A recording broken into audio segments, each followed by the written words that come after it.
Yeah, you. Merry Christmas, by the way. I hope you're staying cozy, maybe with some hot cocoa or whatever gets you through these cold December nights. Now, before we dive into what I saw last night that had me literally laughing out loud, let me remind you of something important. You're part of something special here at Bell with Bounce. This channel isn't for everybody. It's for you. Right now, at this moment, it's just me and you having a conversation one-on-one like we're sitting in my living room in New York. So do me a favor and hit that subscribe button. You understand what we're doing here. We're not playing games or spinning stories. We're just looking at what's happening and calling it like we see it. You're in the inner circle now. Colin Jost, who normally sits at the weekend update desk making jokes, came out playing Pete Hegseth at a Pentagon press conference. The way he played him was perfect. Aggressive chest thumping, chugging energy drinks, telling reporters to shut up, the whole 9 yards. It was like watching a caricature of toxic masculinity given a defense secretary position, which, let's be honest, isn't that far from reality. Jost Hegseth starts the press conference by literally kicking out reporters he thinks are overweight. Where are the fatties? You out. Can you imagine a Secretary of Defense acting like that? But here's the thing. It's funny because it's not that far-fetched given some of the things we've heard from Hegseth. The guy has said women shouldn't be in combat, talked about how the military is too woke, and made comments about body standards. SNL just took those attitudes and turned them up to 11. Then Jost Hegseth announces that we're now at war with Venezuela. Just like that. No congressional declaration, nothing. When reporters ask about the official declaration of war, he gives them the middle finger. Well, not literally. He does this Dane Cook super finger thing. But you get the idea. He's basically saying he doesn't need Congress or approval. He's doing whatever he wants. That's the scary part, right? Because it's satire based on real things happening. The boat strikes in Venezuela, questions about whether they're legal, concerns from military lawyers that were dismissed. SNL is making fun of it, but there's truth underneath the humor. Here's where it gets really good. Reporters start asking Hegseth about allegations that he ordered a second strike to kill survivors of the first boat attack. Jost Hegseth says that kind of cruel, heartless act has no place in Operation Kill Everybody. Operation Kill Everybody. Do you see what they did there? They took serious allegations about these boat strikes and turned it into this absurdist comedy where Hegseth has literally named the Operation Kill Everybody while claiming he would never do something cruel or heartless. It's brilliant. It's dark, but it's brilliant. Then they bring out Trump, James Austin Johnson, who does probably the best Trump impression on television right now. He comes out and guess what? He's asleep, literally dozing in a chair while this Pentagon press conference is happening. They wake him up and he goes, "Now someone quickly tell me, where am I? Who am I? And what year might it be?"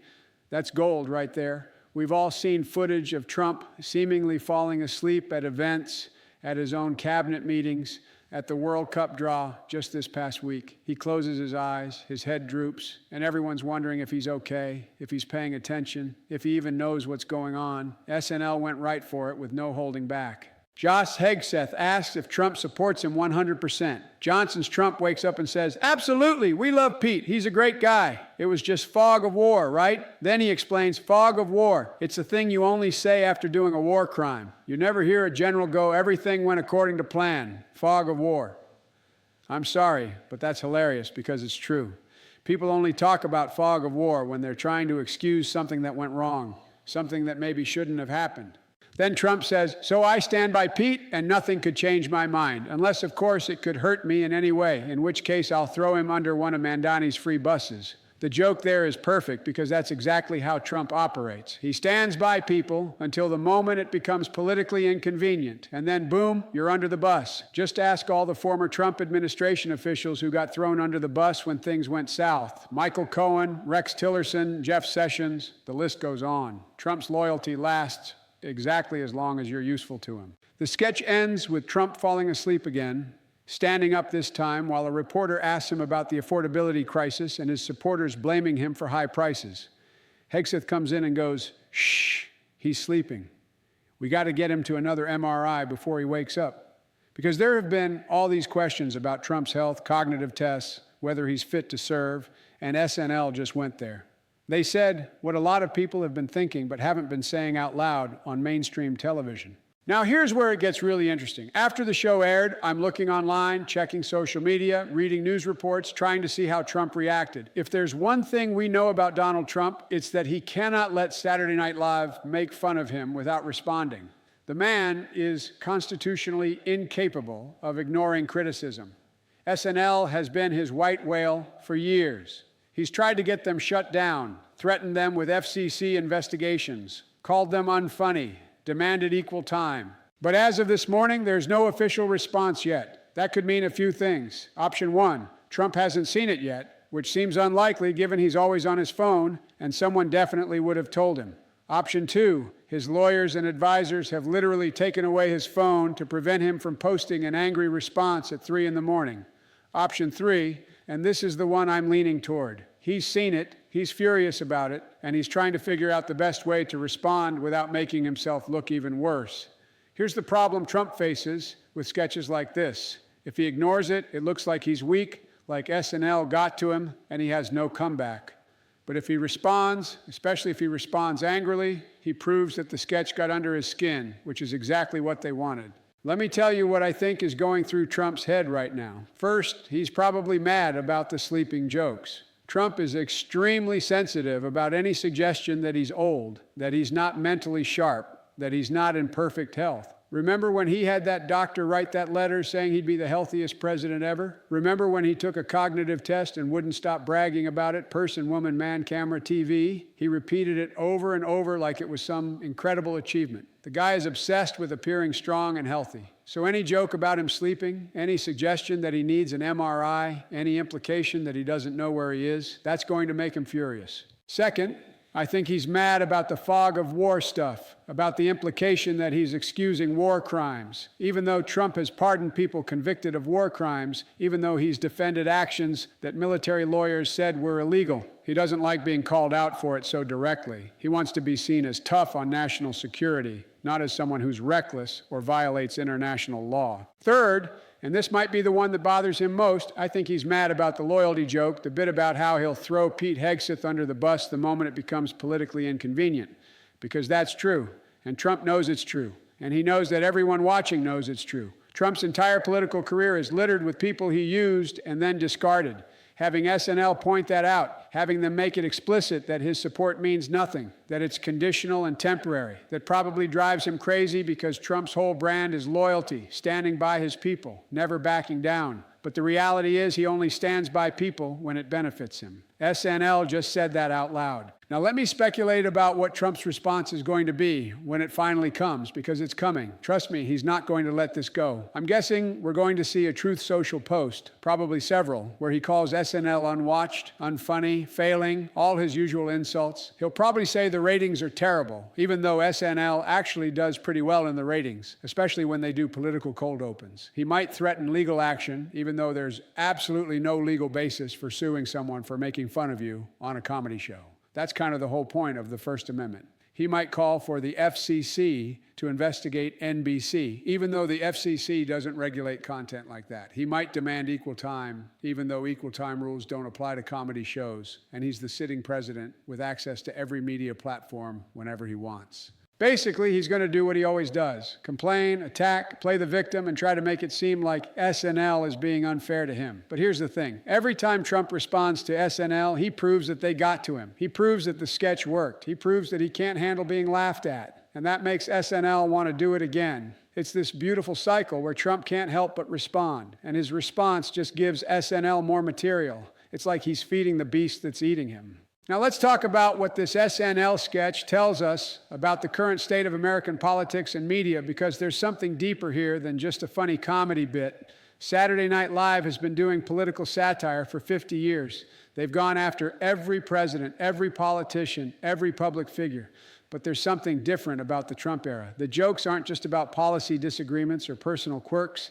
The jokes are about fundamental questions of competence, legality, and fitness for office. When SNL made fun of George W. Bush, it was about him being kind of dopey, mispronouncing words, seeming out of his depth. When they made fun of Obama, it was about him being too cool, too detached, too professorial. When they made fun of Clinton, it was about his personal scandals and his ability to talk his way out of anything. But with Trump, the jokes are darker. They're about him falling asleep at important events, about his officials potentially committing war crimes, about his complete lack of loyalty to the people who work for him, about whether he even knows where he is or what year it is. Those aren't just political jokes. Those are jokes about whether the president is capable of doing the job. That's a different kind of satire. That's satire with real concern underneath it. Some people will say SNL is biased, that they only go after Republicans, never Democrats. Look, I'm not going to pretend that SNL doesn't lean left. Most comedy does. Most comedians do. That's just reality. But they make fun of Democrats too. They made fun of Biden's age constantly, Kamala Harris's word salads, Hillary Clinton's stiffness, and her inability to connect with regular people. They make fun of everybody. But with Trump, there's just so much material. The guy gives them new stuff every single day. Every day there's a new scandal, a new controversy, a new bizarre statement, a new policy that seems poorly thought out. How is SNL supposed to ignore that? How are comedians supposed to not make fun of a president who falls asleep at his own cabinet meetings, who invents a fake war with Venezuela, who throws loyal employees under the bus the second they become inconvenient? That's not bias.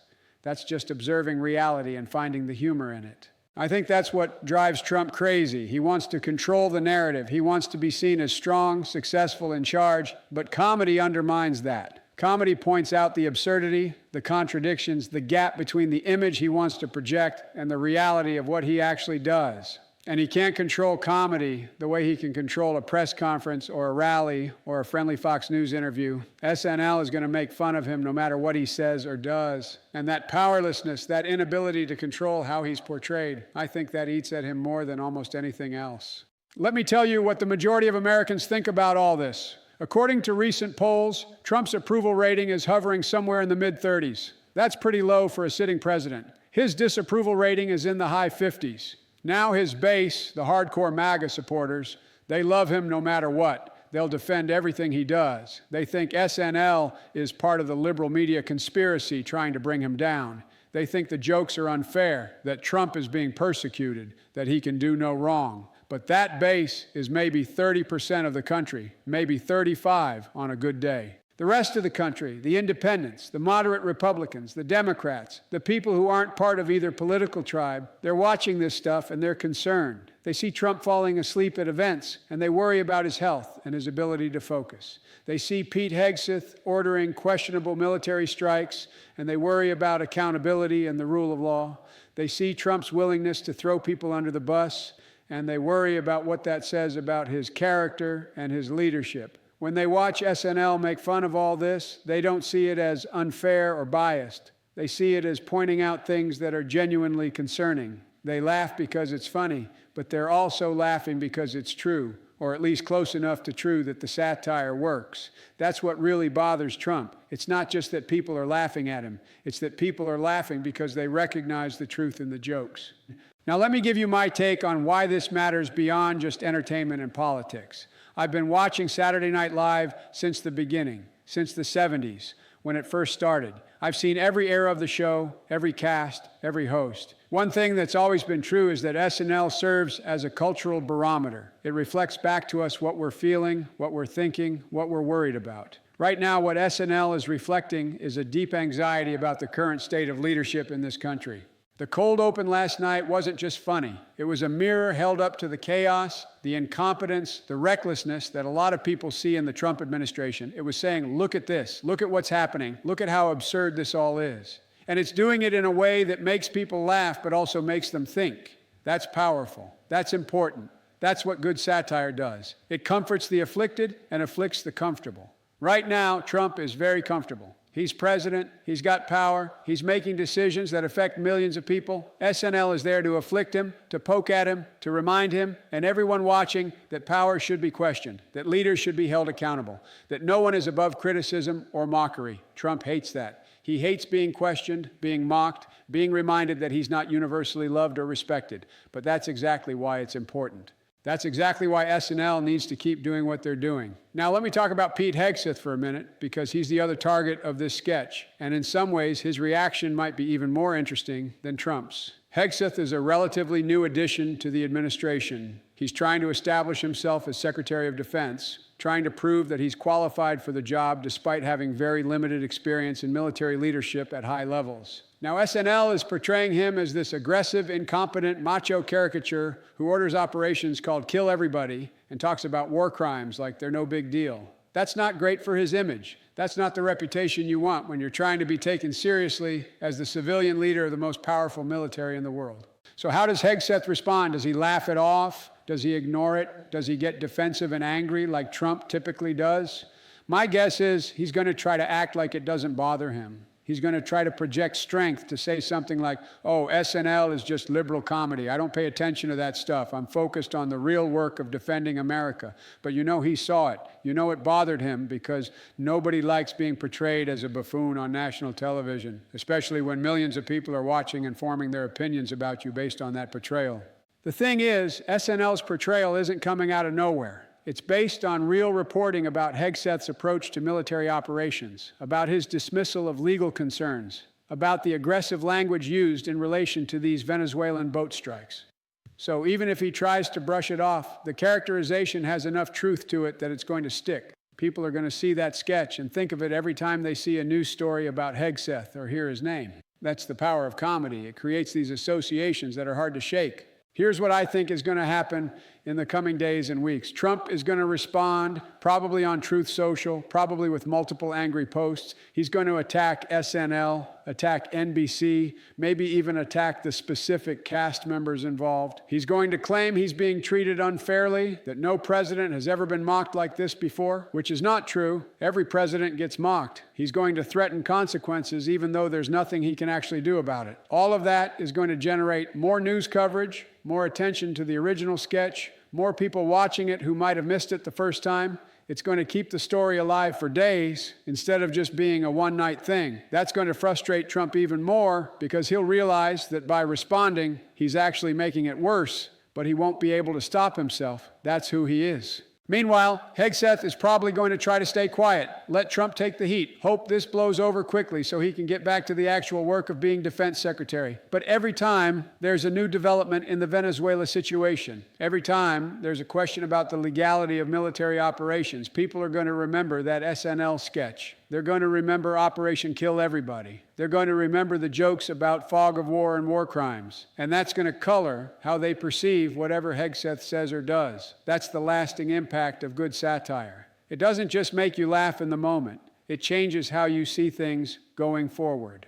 Let me tell you why I personally found this sketch so funny. Beyond just the obvious humor of watching Trump and Hegseth get roasted, I found it funny because it's cathartic. For the past several years, a lot of us have been watching the news and feeling frustrated, angry, concerned about the direction of the country. We see things happening that seem wrong or reckless or dangerous, and we feel powerless to do anything about it. We vote, we voice our opinions, but at the end of the day, these are powerful people making decisions that affect all of us, and we can't really stop them.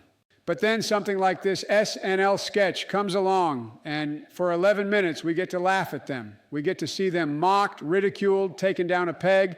We get to see someone point out all the things that bother us, all the absurdities and contradictions, and turn them into humor. That feels good. It's not going to change anything. It's not going to make Trump a better president or make Hegseth more qualified or make the Venezuela situation less complicated. But it reminds us that we're not crazy, that other people see the same problems we see, that there's still space for criticism and mockery and resistance, even if it's just through comedy. That's valuable. That's worth something. I think a lot of people felt that way watching the sketch last night. They laughed, but they also felt seen, felt validated in their concerns, felt like they weren't alone in thinking this whole situation is kind of insane. Now, let me address something I'm sure some people are thinking. Bobby, you're being too hard on Trump. You're being biased. You're not giving him a fair shake.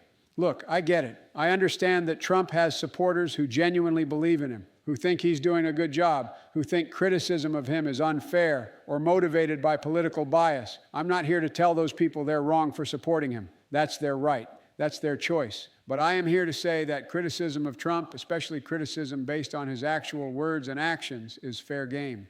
When he falls asleep at important events, that's a legitimate thing to point out and question. When his defense secretary orders military operations that military lawyers say might be illegal, that's a legitimate thing to criticize. When he repeatedly throws loyal employees under the bus the moment they become inconvenient, that's a legitimate character flaw to highlight. None of that is bias. That's just observing reality and responding to it. If SNL or anyone else makes jokes about those things, that's not persecution. That's comedy doing what comedy has always done, which is point out the absurdities and contradictions in people who hold power. If Trump doesn't want to be mocked for falling asleep at events, he should stop falling asleep at events. If Hegseth doesn't want to be portrayed as reckless and aggressive, maybe he should be more careful about the language used in military operations and more responsive to legal concerns raised by experienced officers. You can't act a certain way and then complain when people notice and comment on it. That's not how it works. Now I want to talk about something else that's important but doesn't get discussed as much: the role of humor and satire in a democracy. This isn't just about making fun of Trump or entertaining people on a Saturday night.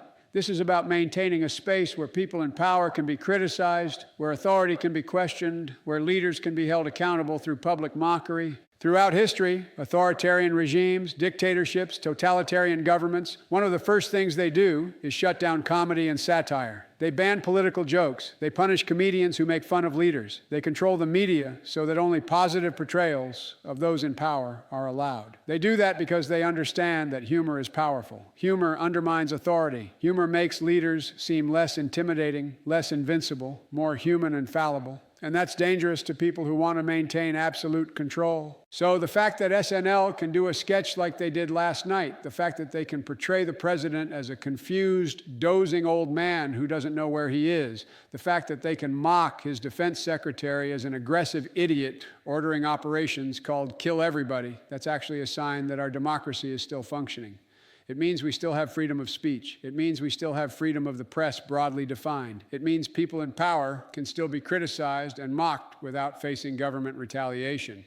Now, Trump would like to change that. He's talked about strengthening libel laws so he can sue people who criticize him. He's threatened to revoke broadcast licenses for networks that he thinks are unfair to him. He's called the press the enemy of the people. He's suggested that late-night comedians should face consequences for making fun of him. So far, those have just been threats. The system is held. The courts have protected free speech. Congress hasn't given him the tools he would need to crack down on media criticism.